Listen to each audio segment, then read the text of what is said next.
The crystal chandeliers sparkled overhead as I stood in the center of the Ashworth Mansion's grand ballroom, surrounded by Boston's elite. My engagement ring caught the light, throwing tiny rainbows across my champagne glass. Everything was perfect, until I saw Marcus's face. He was striding toward me, his jawline tight with anger, holding his phone like a weapon. Behind him, his mother Victoria watched with barely concealed satisfaction. "You lied to me," he said, his voice carrying across the murmuring crowd. "All this time you've been lying." My name is Emma Crawford, and at 28, I was about to learn just how quickly a perfect life could unravel. "Marcus," I said quietly, "what are you talking about?" He thrust his phone in my face. On the screen was my old LinkedIn profile, the one I deleted months ago. Stanford Business School, a master's in finance. You didn't even finish community college. The room went silent. I could feel hundreds of eyes on me, judging, waiting for my response. My hands started to shake. "I can explain." "Explain what?" He laughed, but there was no humor in it. "How you convince everyone you were some brilliant financial analyst when you're really just a secretary. How you wormed your way into my life, into my family's company." Victoria Ashworth stepped forward, her designer heels clicking on the marble floor. "I knew something wasn't right about you," she said, her voice dripping with disdain. "No one from your background could possibly be what you claimed." I looked around the room, at the faces of people who'd supposedly become my friends over the past year. They all wore the same expression, a mixture of shock and smug vindication. They'd never really accepted me, the outsider who'd somehow caught the heir to Ashworth Investments. "Marcus, please," I said, fighting to keep my voice steady. "Let's talk about this privately." "Oh, now you want privacy." He grabbed my left hand roughly, pulling at my engagement ring. "After humiliating me in front of everyone? After making me look like a fool?" I yanked my hand back, but he'd already gotten the ring off. Tiffany's finest, 5 carats of flawless diamond, now looking oddly small in his clenched fist. "The wedding's off," he announced to the room. "I can't marry someone who built our entire relationship on lies." He turned back to me, his handsome face twisted with contempt. "Did you really think you could pull this off? That no one would discover the truth?" The truth, if only he knew what that really meant. "While you've been playing dress up," he continued, "pretending to be something you're not, I've been seeing someone else. Someone real. Someone who actually belongs in this world." A tall blonde stepped out of the crowd. Amanda Porter, head of client relations at Ashworth Investments. She took Marcus's arm, a triumphant smile on her face. "Amanda has an actual MBA," Marcus said, "from Harvard. She understands business, understands our world. Unlike you." I stood there, feeling the weight of every judgment, every whispered comment, every sideways glance I'd endured over the past year. But underneath the humiliation, something else was building, something that felt a lot like freedom. "You're right," I said quietly. Marcus blinked, clearly thrown by my calm acceptance. "What?" "I did lie. I took off my shoes, Jimmy shoes that had cost a month's salary, and held them in one hand. I'm not who you thought I was." Victoria's triumphant smile faltered slightly. This wasn't the hysterical reaction they'd expected. "But neither are you," I continued. "You're not the brilliant businessman you pretend to be. You're just a trust fund kid playing with daddy's money." Marcus's face reddened. "How dare you?" "How dare I?" I laughed, and this time it was genuine. "You know what's funny? I actually felt guilty about my lies, about pretending to be less than I am to protect my real work. But you? You've never felt guilty about anything in your life, have you?" Confusion crossed his face. "What are you talking about?" I smiled, thinking about the email I'd received just that morning, the one confirming that everything was in place. "You'll find out soon enough." With that, I turned and walked toward the door, my bare feet silent on the marble floor. Behind me, I could hear Marcus's voice, higher now with uncertainty. "Where are you going?" "Home," I said without turning around. "To my real life." The drive back to my apartment was surreal. The city lights blurred past as I remembered how this had all started 1 year ago. I built my company, Phoenix Capital, from nothing, working my way up from actual secretary to CEO through sheer determination and a knack for spotting market trends others missed. But I kept myself anonymous, using a series of proxies and holding companies to hide my identity. In my experience, being a young woman in finance meant constantly fighting to be taken seriously. Then came the rumor that Ashworth Investments was vulnerable. They'd overleveraged themselves on some bad investments, and their old-school approach was failing in the modern market. They were ripe for a takeover. I needed to verify the rumors to understand the company from the inside. So I created a new identity, the ambitious but slightly fraudulent Emma Crawford, who faked her credentials to get a job as an executive assistant at Ashworth. What I hadn't counted on was Marcus. He'd noticed me my first week, asked me to lunch, and seemed charmed by my supposed attempts to better myself through night classes. One lunch led to dinner, dinner led to dating, and suddenly I was engaged to the heir of the company I was planning to acquire. I told myself I'd end it before it went too far, that I'd find a way to let him down gently once I had the information I needed. But part of me had actually started to care for him, to hope that maybe he'd understand when the truth came out. Tonight had proven how foolish that hope had been. I climbed the stairs to my apartment, my real apartment, not the modest one Marcus thought I lived in. Inside, I kicked off my fancy dress and pulled on comfortable clothes, then sat down at my desk and opened my laptop. A new email was waiting. Miss Crawford, all preparations are complete. We can begin the acquisition process whenever you give the word. James Morton, Legal Department. I thought about Marcus's face when he'd thrown my lies in my face, about Victoria's smug satisfaction, about Amanda's triumphant smile. I began to type, Mr. Morton, begin immediately, and make sure the initial offer comes through our Singapore office. I want the Ashworths to have no idea who's really buying their company until it's too late. Emma. I sat back, looking at the city skyline through my window. Marcus thought he'd expose my lies tonight, thought he'd put me in my place. He had no idea that in 6 months he'd be working for me, if I decided to keep him on at all. My phone buzzed with a text from my Chief Operating Officer, Lisa. Saw the society page update about the engagement. You okay? I smiled, thinking about what was to come. Better than okay, I replied. Everything's going according to plan. I closed my laptop and walked to the window.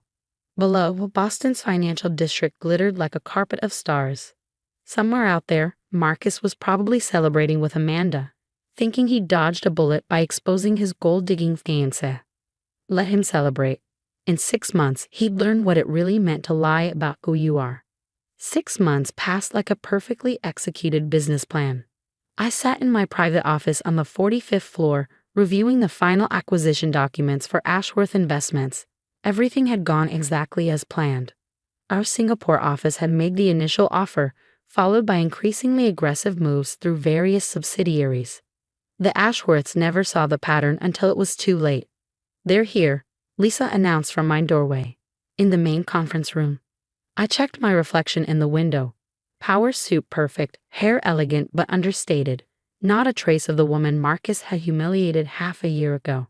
How does he look? I asked, gathering my papers. Lisa smirked. Like someone who just realized he's lost his family's company and has no idea who he lost it to. The walk to the conference room felt like destiny. Through the glass walls, I could see them. Marcus, his father Richard Ashworth, Victoria, and their team of lawyers. They all wore the same expression of barely contained panic. I paused outside the door, remembering Marcus's words from that night. Someone real.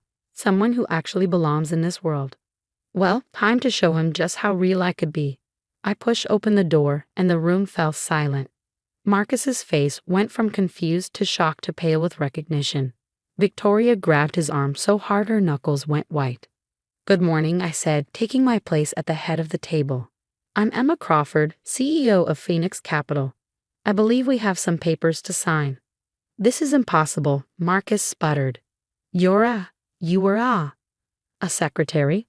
I smiled. Actually, that was the only real lie I told. Well, that and the community college story. I do have an MBA from London Business School, not Stanford. I just kept it quiet while I was researching your company. Richard Ashworth leaned forward, his face red. This is some kind of joke. We're not selling our company to a woman you thought was a social climbing fraud. I opened my folder, sliding documents across the table. Actually, you are. The board approved the sale last week. These are just the final formalities. Victoria found her voice. Marcus, did you know about this? Did you tell her things about the company when you were? He didn't tell me anything I didn't already know. I cut in. Your company's weaknesses were obvious to anyone paying attention. Overleveraged positions, outdated investment strategies, a complete failure to adapt to modern markets. I looked at Marcus. Though your son's tendency to brag about board meetings over dinner did provide some useful confirmation. Marcus slumped in his chair, the full weight of what had happened finally hitting him. The whole time you were playing me. Not initially, I admitted. At first, I just needed to verify some rumors about Ashworth's financial position. But then you and your mother made it so clear that someone like me couldn't possibly belong in your world. Well, I decided to show you exactly what someone like me could do. This is outrageous, Richard blustered. Our lawyers will. Your lawyers have already reviewed everything, I cut in smoothly. The sale is legal, binding, and final. The only question is whether you want to make this transition smooth or difficult. I turned to Marcus. Remember Amanda, your real businesswoman.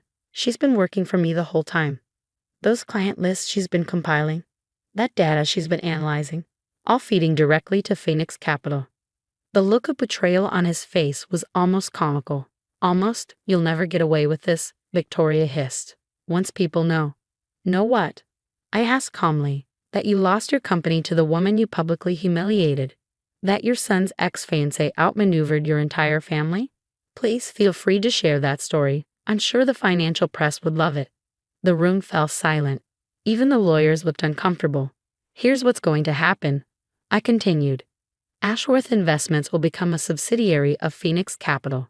Your clients will see no disruption in service. Your employees' jobs are secure, except for the senior management team, of course. They'll be restructured. Marcus's face went even paler. You're firing me? Think of it as a learning opportunity, I said. A chance to start from the bottom, prove yourself on merit rather than birthright.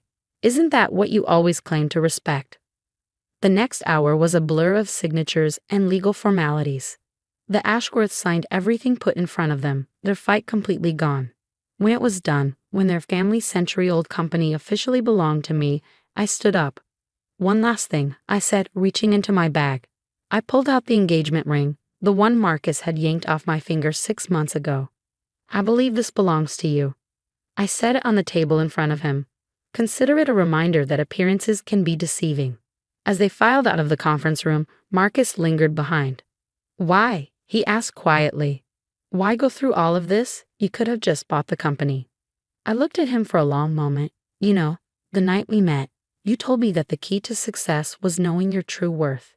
You were right. I just don't think you ever understood what that meant. After they left, Lisa brought in champagne. To the new owner of Ashworth Investments, she said, pouring 2 glasses. I took mine, but didn't drink immediately. You know what the funny thing is? If they just treated me with basic respect, if they hadn't been so convinced that someone like me couldn't possibly belong in their world, I probably would have structured this as a merger instead of a takeover. Their loss, Lisa said firmly. Though I have to ask, any of it real? With Marcus? I thought about it. Parts of it were. I think that's what made it hurt when he showed his true colors. But in the end, he proved exactly why this had to happen. Why companies like Ashworth need to change or die. Later that night, I stood in my office, looking out at the city. The press release would go out in the morning. Phoenix Capital acquires Ashworth Investments in historic deal. There would be speculation about my age, my gender, my qualifications. But none of that mattered anymore. My phone buzzed with a text from Marcus. I get it now, why you did it. For what it's worth, I'm sorry. I didn't respond. Some lessons don't need acknowledgement. Instead, I opened my laptop and began working on plans for Ashworth's restructuring. The company had potential. It just needed new vision, new leadership, new understanding of what really creates value in today's world. As I worked, I thought about that night at the engagement party, about standing barefoot on marble floors while Boston's elite sneered at my supposed deception. They thought they were witnessing my greatest humiliation. Instead, they've been watching the beginning of my greatest triumph. Sometimes I realized the best revenge isn't about getting even. It's about rising so far above those who doubted you that they're forced to look up and see exactly what they missed. The city lights twinkled below, and somewhere out there, a family of Boston blue bloods was coming to terms with the fact that their carefully ordered world had been upended by the very person they dismissed as unworthy. I smiled, raised my glass to the skyline, and got back to work. After all, I had a company to run, 2 companies now actually, and this was just the beginning.